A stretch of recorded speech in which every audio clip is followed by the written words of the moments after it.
Hello, thank you for joining us for episode 5 of Cannabis and Company. Hope you all are having a great day. My name is Jamie Cooper. I am the CEO and founder of Cannabis Connection.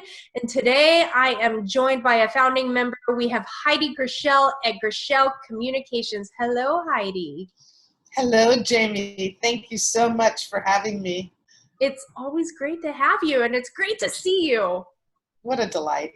Yeah, and we have so much to talk about because together we've done a lot of great work and separately as well. We have, and I've been working with Heidi for a couple years now. She is a delight to work with. Heidi, tell us a little bit about Groshelle Communications and your background as well. Thank you again. Well, interestingly, I launched Groshelle Communications in the 1980s, actually in 1984, after already having been in the world of public relations actually I started public relations in 1978. And I began my career focusing on the world of film and video and music and technologies in those spaces and promoting those individuals and companies that were making a difference in that industry at that time. Fast forward to the 1990s and I moved to the technology space and helped launch fundamental technologies including storage. Where do you put all the data? Do you even know what's on your computer's enterprise if you're a big corporation? Do you know what even software you have in your company? Fundamentals like that. And then fast forward into moving into the 2000s. Well, actually, it was the 1990s. I launched the first plasma flat screen TVs in the United States. And then I also launched in the early 2000s the first kids cell phone, which had 5 little buttons, mom, dad, on, off, and one little phone book which had grandma and grandpa, and whoever the few people you would allow in. And then I also, more recently, launched the first flying vehicle that's all electric and it's vertical takeoff and landing. And that we launched a year ago. So, and that this is 2020, we're really looking forward to what is the future, because futuristic technologies are something, and futuristic organizations and futuristic industries are what I've always been fascinated by, and I have focused my whole career on. That's awesome. What a background. And the reason why, all these innovative projects that you've been a part of, you're in the Bay Area. And so that's where all of that always gets started. So it's great to have that expertise and your innovations a part of Cannabis Connection. So first of all, why does a cannabis business need public relations? Every business in today's world has to market itself, and also every business in today's world has to talk about themselves. And that's where public relations it comes in. Public relations is not marketing per se. Public relations is part of marketing. Public relations is not sales yet. Public relations helps sales. Public relations really is all about establishing your thought leadership, creating a brand in the minds of your constituents, whether that be a business-to-business constituent or a business-to-consumer constituent, or if your constituents are investors that you want to speak to, or they are suppliers that you want to speak to. They are all your audience, your constituents that you need public relations for, to talk with and to share your mission, your positioning, the 3 messages that are most important to you, everything that establishes a company or a human being as someone who really knows what's happening in a specific industry, and take that into the cannabis industry, being such a new space, relatively speaking. Public relations helps break through a lot of the noise now. It also helps businesses and thought leaders, or people who would like to be thought leaders, earn credibility by earning coverage from reporters, editors, bloggers, colleagues, industry thought leaders in themselves. So if you get someone who's very well known in the industry to endorse you in some way or another, offer you a quote, that's part of public relations, and that's valuable to building your business. So what are some strategic ways that a company can use PR to help them grow their businesses? Great question, because today, given the federal rules and regs, one has to be very careful. You cannot advertise. And advertising is basically, I'd like to sort of step into that before I go into answering your question, because advertising is basically what we call owned media, meaning that you own everything that you say in whatever copy you put out. People buy articles nowadays. People also buy advertising. So those articles will be advertorial, they're called. And public relations is focused on earned media, which means, back to the credibility factor, a reporter whom you do not pay, who has no vested interest in you or your company, writes about what you're doing or writes about the value of your product, or any number of ways to validate your position and what you're offering. Yeah. So to get back, so to get back to what a cannabis company can do now, there are awards to be won if you have a product. You can certainly earn awards for your edible, for your flower, for your tinctures, topicals. There's so many ways to get that going. You can launch your company or your product. You can earn speaking opportunities down the road, where you can meet with people in person or speak in a virtual conference about what is happening in the industry, things that you can teach others.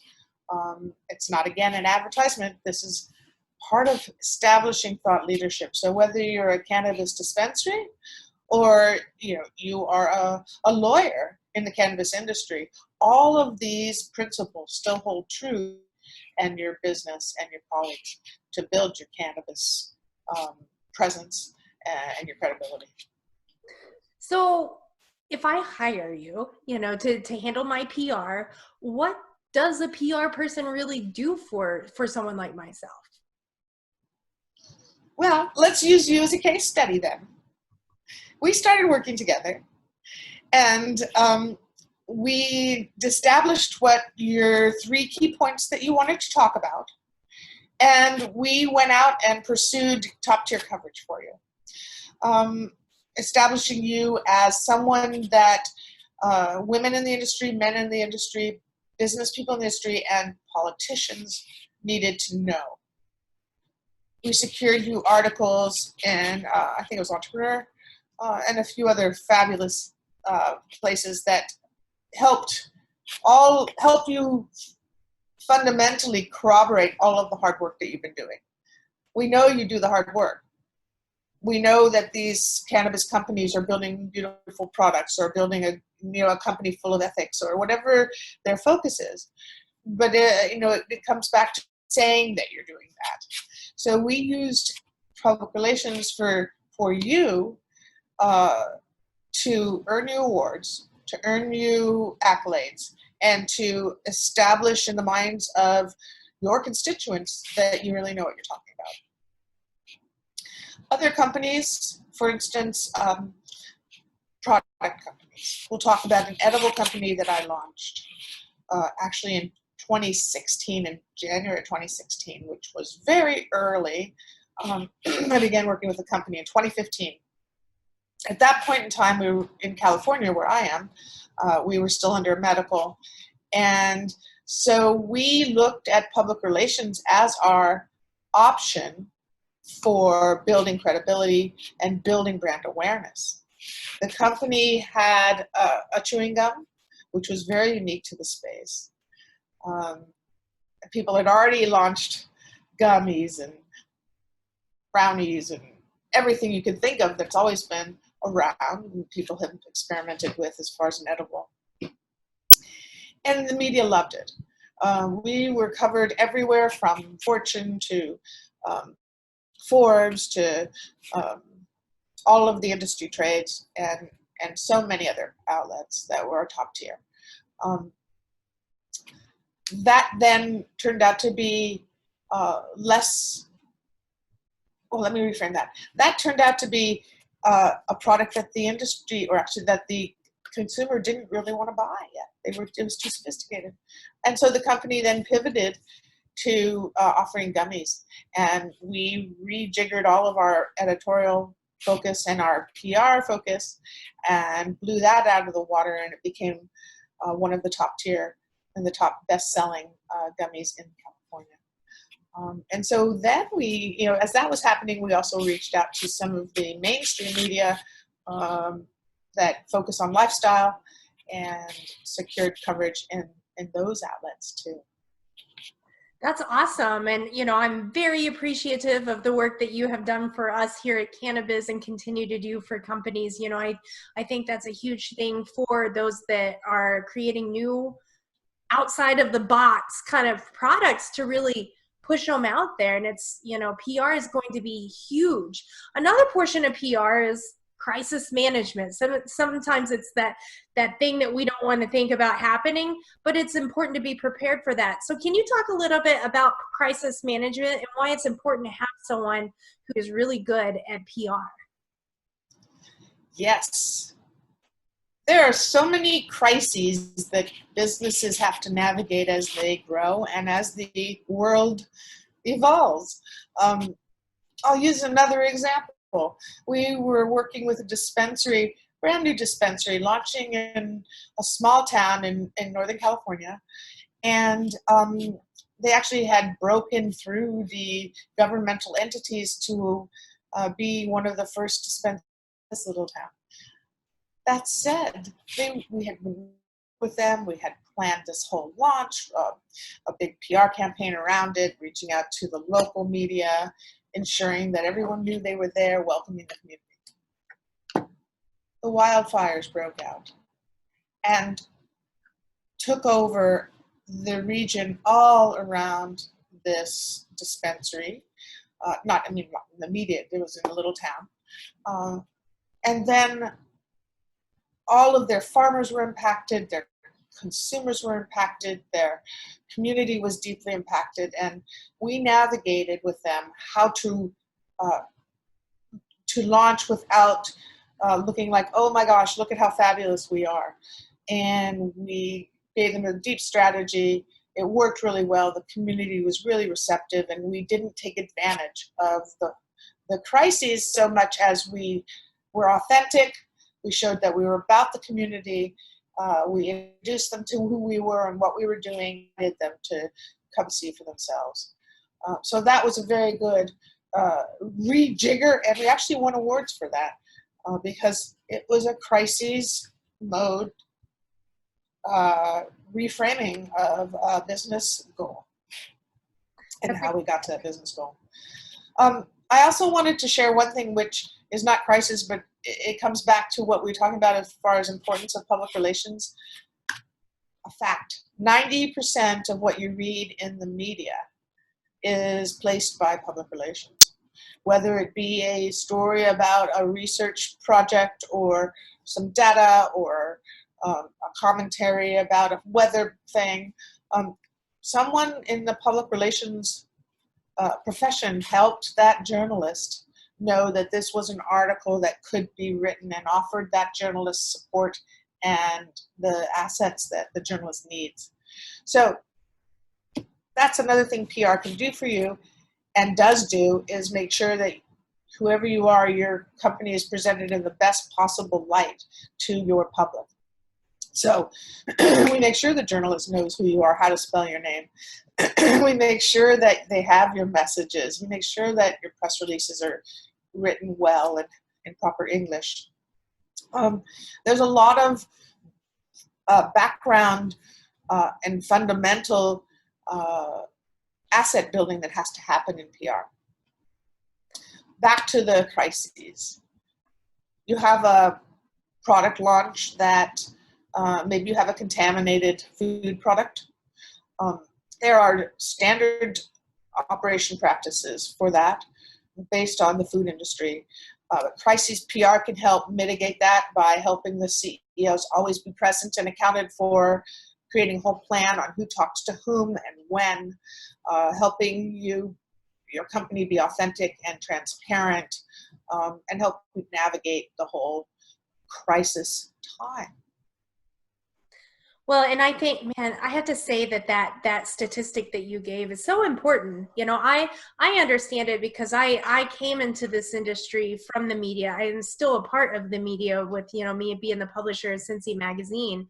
But, you know, when I was a television news journalist, I was a producer, you know, I gave the stories to the PR people that I had good relationships with because they made it so easy for me. They made it easy for me to do my job. And so that's huge, you know, having that public relations person who is there to pitch them this story, you know, especially when something, that topic at that point is like really relevant for what's going on in the world, you know. Right. And so it's a huge thing, you know. And it's like you said, the earned media, it really gives you a lot of authority. Right, and when you see on a on a website and on a company's press page, and you see "as seen in USA Today" or Vogue or whatever it may be that's valuable to them, it's one more credibility point. It really is. So how do people get a hold of you? Well, we have a wonderful website, Groshelle.com, GROSHELLE.com. And we're based on the west coast of the United States in San Francisco. And have worked with companies from Michigan to New York to Arizona, Texas, Germany, London, San Francisco, and Seattle and beyond. Even China. Had clients from China. That's awesome. Well, you definitely have a great resume, and it's so great to have you a part of our network and offering your services to the growing industry in Michigan. So thank you. You're rocking it, Jamie. And it's such an honor and a joy to see what you've been able to do in Michigan, and also to work with you. Oh. And to meet all the people in Michigan. Everybody I've met so far has been fantastic. Well, thank you very much. We're going to get you out here to Michigan very, very soon. Absolutely. Very soon. This coronavirus stuff is over with. So exactly. Awesome. Well, thank you, Heidi, always Thanks. for being willing to talk and tell people about the awesome stuff that you do. And thank you all so much for being a part of our Cannabis and Company broadcast. We'll see you next time. Have a great day. Ciao.